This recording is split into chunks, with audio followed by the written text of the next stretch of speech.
আজকে যে গল্পটা পড়ে শোনাবো সেইটার নাম হচ্ছে সিংহভাগ। কোনো এক সময় একটা ভাল্লুক, একটা নেকড়ে ও একটা শিয়াল, এরা সবাই মিলে সিংহের নেতৃত্বে জঙ্গলে শিকার করতে গেল। কিছুক্ষণের মধ্যেই তারা একটা মোষকে ধরে মেরে ফেলল। আবার কি হলো জানো?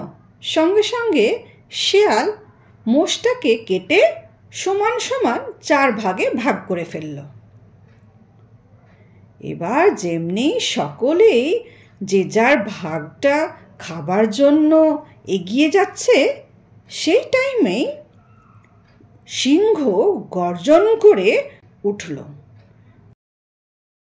হাউ! সিংহ কি বলল জানো? তোরা এই শিকার থেকে দূরে সরে যা, আর আমার কথাটা মন দিয়ে শোন। এই শিকারের একটা অংশ আমার প্রাপ্য, কারণ আমি শিকারে তোদের সাহায্য করেছি। তারপরে এর যে দ্বিতীয় অংশটা থাকে, এইটাও আমার প্রাপ্য, কারণ এটা আমি তোদেরকে নেতৃত্ব করেছি, তোদের আমি নেতা। আর এর যে তৃতীয় অংশটা আছে, এইটা আমি আমার বাচ্চার জন্য নিয়ে যাব। এবং বাকি অংশটা, এই যে চতুর্থ অংশটা থাকছে, তোমাদের মধ্যে যে চাও তাকে আমার সাথে যুদ্ধ করে জিততে হবে, তবেই পাবে। সিংহের এই কথা শোনার পর ভাল্লুক, শিয়াল আর নেকড়ে তো কোনো উত্তরই দিতে পারলো না, মানে কি উত্তর দেওয়ার কোনো সাহসই পেল না।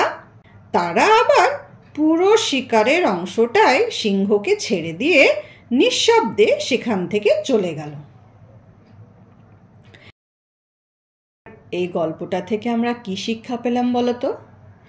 এই গল্পটা থেকে এটাই শিক্ষা পাওয়া যায় যে জোর যার মুলুক তার, মানে যার বেশি শক্তি সেই রাজ্য করবে। যেমন সিংহ তো সবারই থেকে বলশালী আর শক্তিশালী, মানে ওই নেকড়ে, ভাল্লুক, শিয়াল সবারই থেকে তো বলশালী সিংহ। সেই জন্য সিংহই জোর খাটিয়ে সমস্ত ভাগটাই নিয়ে নিল। তাহলে আজকের গল্পটা যদি তোমাদের ভালো লেগে থাকে তাহলে আমাকে একটা লাইক দিও, আর গল্পটা অন্য বন্ধুদের মধ্যেও শেয়ার করে দিও।